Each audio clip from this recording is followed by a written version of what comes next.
Alors en général, le week-end, le marché des cryptos est plutôt ennuyeux. Mais aujourd'hui, c'est pas le cas, on assiste à une forte volatilité. Bitcoin a de nouveau plongé, il a enfoncé son support des 80 000 dollars.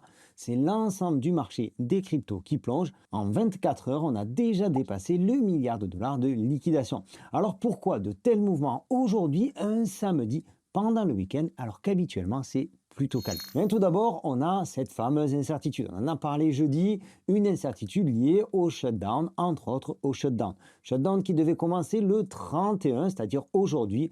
Alors en fait, on a un demi-shutdown jusqu'à ce lundi. Il semblerait qu'un accord ait été trouvé, mais le redémarrage ne s'effectuera qu'en début de semaine parce que, eh bien, c'est le week-end et que certains ne travaillent pas. Donc on a toujours cette incertitude politique aux États-Unis entre le parti de Donald Trump et le parti opposé. Donc tout ce contexte-là qui nuit déjà un petit peu au marché. Mais c'est surtout le contexte géopolitique global qui est particulièrement tendu et surtout, je ne te l'apprends pas, surtout au Proche-Orient, surtout en Iran. C'est d'ailleurs une explosion en Iran qui a fait plonger les marchés. Alors avant de te développer tout ça et te partager également une autre information très importante, autre information qui explique certainement pourquoi l'or a lourdement chuté hier, et tu me diras ce que tu en penses en fin de vidéo quand on aura parlé de cette partie-là. Pour ma part, je pense que certains savaient déjà quelque chose. Avant de te parler de tout ça, je m'appelle Sylvain, tu es bienvenu ici sur Objectif Lune. Si tu ne me connais pas encore, on parle de crypto-monnaie, on parle de géopolitique, on parle d'investissement global. On vulgarise au maximum tout ça pour que tout le monde comprenne. Alors si ce type de contenu te plaît, eh bien abonne-toi, like cette vidéo, ça lui donne de la force. Tu peux aussi rejoindre notre canal Telegram qui est 100% gratuit. Alors on va juste prendre quelques secondes supplémentaires avant de développer les principaux sujets de cette vidéo. Parce que si tu es déjà sur le canal Telegram, tu dois être au courant. Ça fait quelques temps que je te dis qu'on négocie avec une plateforme crypto de qualité pour avoir le meilleur deal pour toutes les personnes qui nous suivent ici sur la chaîne.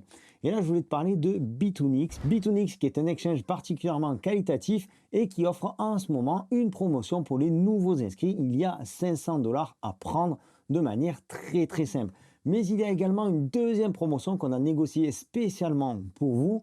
Une deuxième promo qui est liée à ton dépôt et à ton trading. Et là, tu peux prendre jusqu'à 2000 dollars. Alors, je ne vais pas t'en dire davantage. Tu as les liens en description de cette vidéo. Prends bien le temps de lire toutes les conditions, s'il te plaît. Pour l'une des deux promos, tu as par exemple 7 jours pour compléter les activités.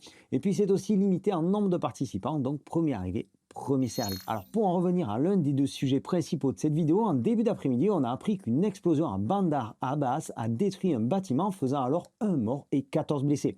Donc on ne va pas faire d'analyse graphique dans cette vidéo, mais pour que tu comprennes bien l'impact sur les marchés de ce qui s'est passé, on va tout de même aller voir le graphique du Bitcoin. Cette explosion, comme je te le disais, elle a eu lieu en début d'après-midi. Et c'est là qu'on a eu cette première bougie ici. Alors le marché a réagi de suite, on le sait, il y a toutes ces tensions géopolitiques autour de l'Iran, Trump qui met la pression pour mettre fin au nucléaire iranien. On a de nombreux navires qui sont prêts à intervenir tout autour de l'Iran, de nombreux avions aussi, de nombreux aéronefs. Et là, donc, la première explosion a déclenché une réaction épidémique sur le Bitcoin. Et alors, tu vois ici, on a eu une deuxième bougie. Et pourquoi on a eu cette deuxième bougie totalement dans l'autre sens? Eh bien, tout simplement parce qu'à peine 2 heures plus tard, on a appris que cette explosion serait due à une fuite de gaz. Alors, on y croit ou on n'y croit pas. En tout cas, le marché a tenté de réagir. Seulement, la pression baissière est trop énorme et on continue de glisser vers le sud. Alors, pourquoi est-ce que tout ça a tant secoué les marchés? Eh bien, déjà, ça paraît bête. Mais la crypto, c'est le seul marché qui est ouvert le week-end. Donc forcément, il y a des réactions épidermiques. Et puis le week-end, il n'y a pas tous les institutionnels sur le marché des cryptos. On sait qu'eux font leur trading du lundi au vendredi. Donc là, forcément, quand on a un événement comme celui-ci, eh bien, c'est tout à fait logique que l'on ait une réaction excessive du marché. Ensuite, il faut bien comprendre ce qui se passe autour de cette explosion. On parle de Bandar Abbas, qui est un port situé sur le fameux détroit d'Ormuz. Détroit dont on a déjà parlé plusieurs fois ici. Environ 1/5 du pétrole transporté par voie maritime dans le monde passe par ce fameux détroit d'Ormuz. Et Bandar Abbas abriterait également, selon certaines sources, le quartier général de la marine du corps des gardiens de la révolution islamique iranienne.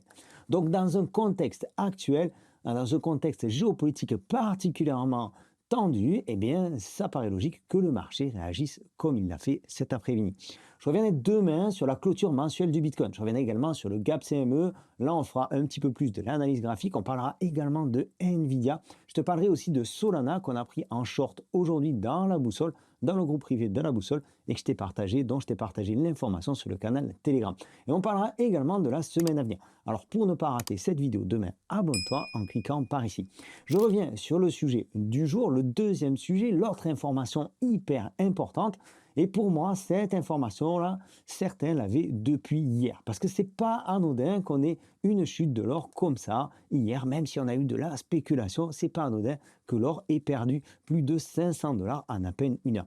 Tiens d'ailleurs, après avoir écouté ce que j'ai à te partager, je t'invite à me dire ce que tu en penses en commentaire. Est-ce que selon toi, certains étaient déjà au courant? Moi, ça me paraît tellement évident, mais bon, je suis curieux d'avoir ton avis là-dessus. Donc, on sait maintenant qu'une société chinoise du nom de Jivori aurait arnaqué ses clients pour environ 20 milliards de dollars en vendant de faux lingots d'or. En fait, cette société-là aurait profité de la hausse de l'or pour finalement vendre du vent. Et comme c'est la Chine, eh bien c'est quelque chose qui sort à peine dans les médias. On parle de 150 000 victimes. On parle de retrait bloqué depuis 15 jours, retrait de la part de cette société envers ses clients qui sont donc bloqués depuis 15 jours environ et des scènes surréalistes pour la Chine. D'ailleurs, moi je suis choqué qu'on ait ce genre de vidéo, que ce genre de vidéo-là ait pu sortir de Chine, ait pu sortir des réseaux chinois.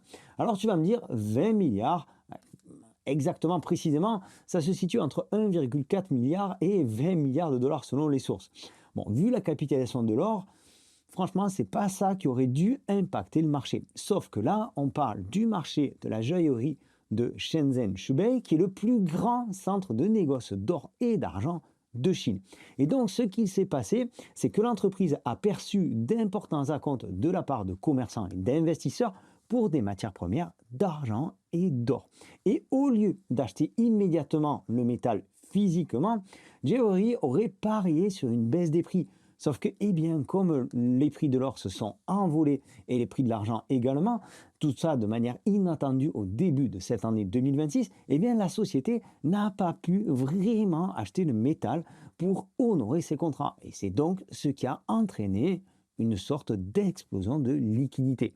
Sauf que maintenant, on parle désormais d'un effet systémique. Compte tenu de l'opacité de la Chine en matière de communication, le marché prend cette faillite, cette arnaque comme un avertissement très sérieux. Et au final, le scandale de Jewelry a jeté une ombre sur l'ensemble du marché de la joaillerie de Shubai. Il a révélé comment de nombreuses entreprises de joaillerie traditionnelles se sont transformées en spéculation financière à haut risque, complètement déconnectées de tout stock physique, ce qui rend maintenant désormais le marché vulnérable à une certaine volatilité. Et ça rejoint aussi ce que je te disais dans mes vidéos de jeudi. On est dans une phase de spéculation particulièrement énorme. C'est donc pour ça qu'on a une volatilité accrue sur l'ensemble des marchés financiers et particulièrement sur les métaux et sur la crypto. Et donc derrière, on a un gros danger sur les marchés.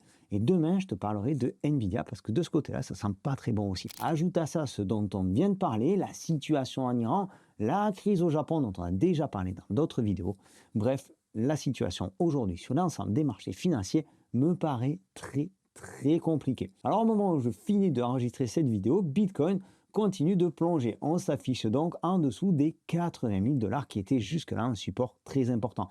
On se reverra demain pour faire un point complet sur la situation sur Bitcoin, un petit peu plus sur les crypto-monnaies. Mais comme je te le disais, on parlera également de Nvidia. On fera aussi un point sur toute la semaine à venir.